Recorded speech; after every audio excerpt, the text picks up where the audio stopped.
नमस्कार, जोहार झारखंड। कल छतरपुर विधानसभा में भीड़ ने तोड़ी रिकॉर्ड।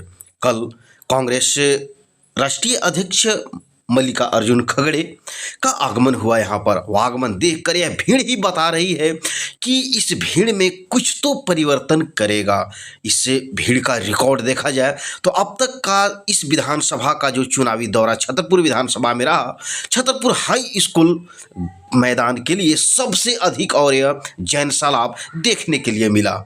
यह सभा ही बता रही है कि यह भीड़ को परिवर्तन करेगी और राधा कृष्ण किशोर के पक्ष में यह भीड़ ने यह साबित कर दिखाया कि यह जो इस विधानसभा का जो है माहौल रंग ही यह परिवर्तन को दिखा दिया। देख सकते हैं किस तरह से जैन सैलाब उबड़ा हुआ है। आप देख रहे हैं डीआर मीडिया झारखंड, डीके सरकार की रिपोर्ट।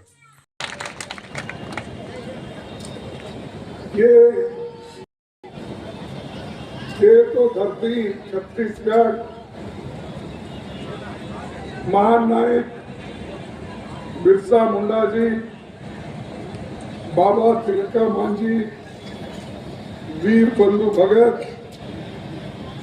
सिद्धू कानू, सभी महानायक इस धरती के झारखंड के नेताओं को मैं पहले नमन करता हूं और उसके बाद यहाँ पर जमा हुए मेरे भाइयों बहनों माँ की झारखंड में पहले चरण के 43 सीटों पर वोटिंग होने वाली है। यहाँ आपसे अपील करने आया हूँ कि इंडिया गठबंधन को आप मजबूत करिए और इसको भारी बहुमत से आप जिताएंगे, ये मैं आपसे आशा करता हूं। अब जेएमएम के चीफ मिनिस्टर हमारे जो हेमंत सोरेन जी है और गठबंधन की सरकार दोनों मिलके अब जो 2024 में मैया सम्मान योजना ये चलाई है, अब 1000 रुपए दे रहे हैं। अब हम आगे बढ़कर इलेक्शन होने के बाद फौरन हम 2500 रुपए महिलाओं को देंगे।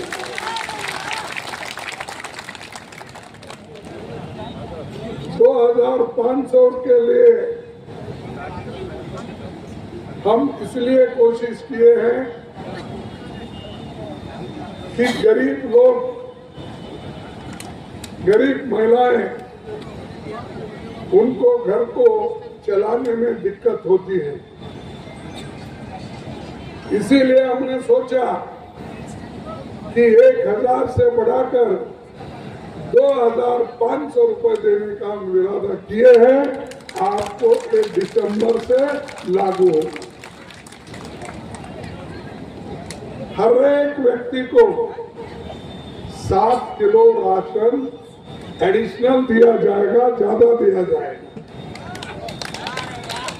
हर गरीब परिवार को 450 रुपए में गैस सिलेंडर मिलेगा।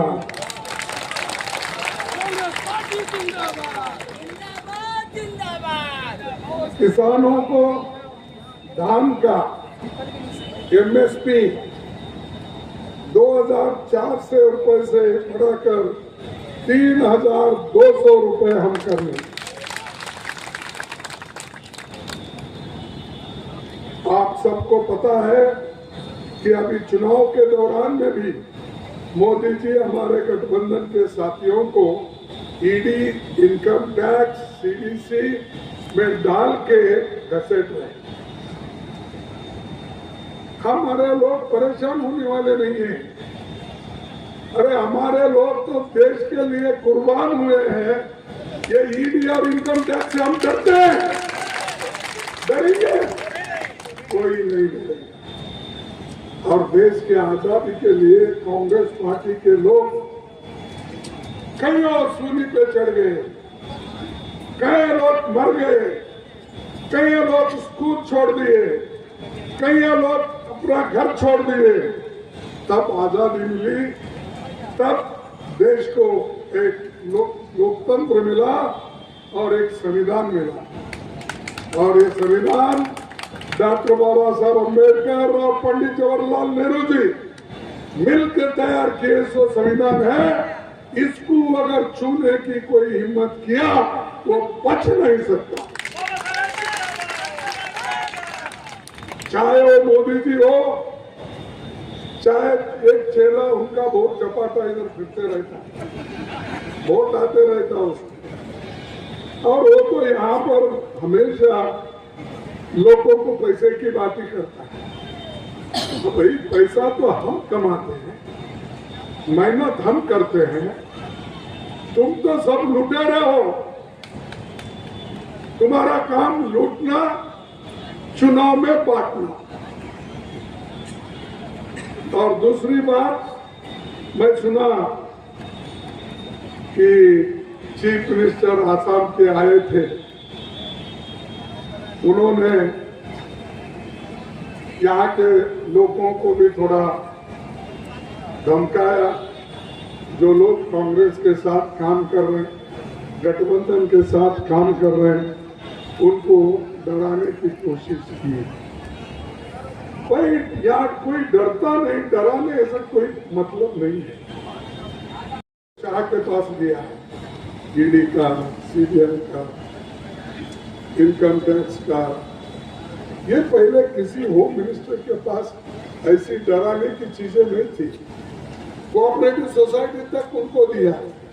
क्यों भाई, क्या दूसरा कोई काबिल लोग नहीं है? गरीब लोगों को तो आप कोई पोर्टफोलियो अच्छा दिए नहीं, किसी शेड्यूल कास्ट को, किसी बैकवर्ड क्लास को, माइनॉरिटी का नाम तो नहीं है उनके पास। ये लोगों को उन्होंने छोड़ दिया और सिर्फ हुकूमत दो ही लोग करते हैं, एक मोदी और दूसरा शाह। दो लोग हुकूमत करते हैं और दो लोग उनकी मदद करते हैं। कौन दो लोग? अंबानी और अदानी, ये दोनों मदद करते हैं। तो इस देश को चार लोग चला रहे, दो पैसे वाले, दो हुकूमत चलाने वाले। तो ये नहीं चलने दिए, इसीलिए तो इलेक्शन में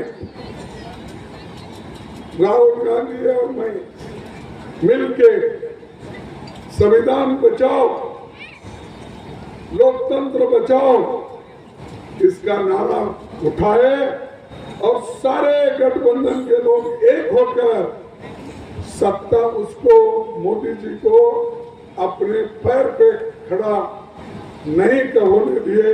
और वो आज माइनॉरिटी गवर्नमेंट में, उनके खुद की गवर्नमेंट नहीं है, वो खुद अपने पैरों पे खड़ा नहीं हो सकते। एक पैर उनको लगी है जो हमारे आरजेडी को धोखा देकर बीजेपी में चले गए। क्या नाम? हमारे नीतीश साहब, उनका एक पैर लगा हुआ है मोदी को, दूसरा पैर लगा है टीडीपी का। वो दो पैरों को लगा लेके वो चल रहे सरकार, और वो हमको कह रहे और अभी कोशिश कर रहे कि हिंदू मुसलमान में बांटने का, शेड्यूल कास्ट में बांटने का, ओबीसी में बांटने का, ये बांटने का काम वो कर रहे हैं। बांटोगे बटेंगे तो कटेंगे बोलने वाले खुद ही बांट रहे, खुद ही काट रहे लोगों को। हम नहीं, हम तो बचा रहे हैं, देश को बचा रहे हैं, लोगों की रक्षा कर रहे हैं। माताओं की रक्षा कर रहे हैं। अगर संविधान नहीं होता, मेरे माताओं को, बहनों को, भाइयों को, किसानों को वोटिंग का अधिकार नहीं मिलता था। आज मोदी जी जो बने हैं, इस देश के संविधान अभी जिंदा है, इसीलिए वो बने। और हम और आपको जो वोट मिला, वो मैंने कहा कि नेहरू जी और अंबेडकर की देन है। जो तो कोई कभी 80 साल पहले या 75 साल पहले आपके घर को आके घर में कोई वोट मांगता था? आप बोलिए, दिल पे हाथ रख के बोलिए, कोई वोट मांगता था? सिर्फ पैसे वाले, सिर्फ वो लोग जो बड़े जमींदार हैं, उनकी चलती थी। राजीव गांधी जी के वजह से महिला सरपंच होती है, महिला जिला पंचायत अध्यक्ष होती है, महिला मेयर होती है, महिला चीफ मिनिस्टर होती है, महिला इस देश की प्रधानमंत्री होती है और महिला इस देश की राष्ट्रपति बन सकती है। ये हमारा देश है, ये हमारी दिल्ली हमको भी कुछ करना नहीं, देश के लिए किया नहीं, लेकिन सबको डराते फिरते हैं। यह आसाम के चीफ मिनिस्टर का तो यही काम है, बांटने का। और उन्हें तो ये कहा था, ये चतुर्वर्ण क्या है, ये डिवाइड जो किया पहले ने मनु ने, ये अच्छी बात है। और दलितों को कहा, तुम्हारा धर्म है हमारी सेवा करना। अरे तू कौन सा ऐसा होता भाई पार्लियामेंट, अपने जमहूरियत में, लोकतंत्र में तुम्हारे को भी एक वोट है, मुझे भी एक वोट है, कोई ऊपर वाला है उसको भी एक ही वोट है। लेकिन वो आके ऐसी बातें करता है। आप पीछे पड़े होंगे, ऐसे लोगों की भर्ती मोदी साहब अपने फौज में किए। तो मैं ये आपको बताना चाहता हूं कि हमारे राधा कृष्णन किशोर, जिन्होंने एक शायरी कही, शायरी क्या? हाँ बोले, मैं भी बोलूंगा, मैं ये बोलूंगा, ये मोदी जी के लिए है। सुना है समंदर को बड़ा गुमान आया है, सुना है समुंदर को बड़ा गुमान आया है, उधर ही ले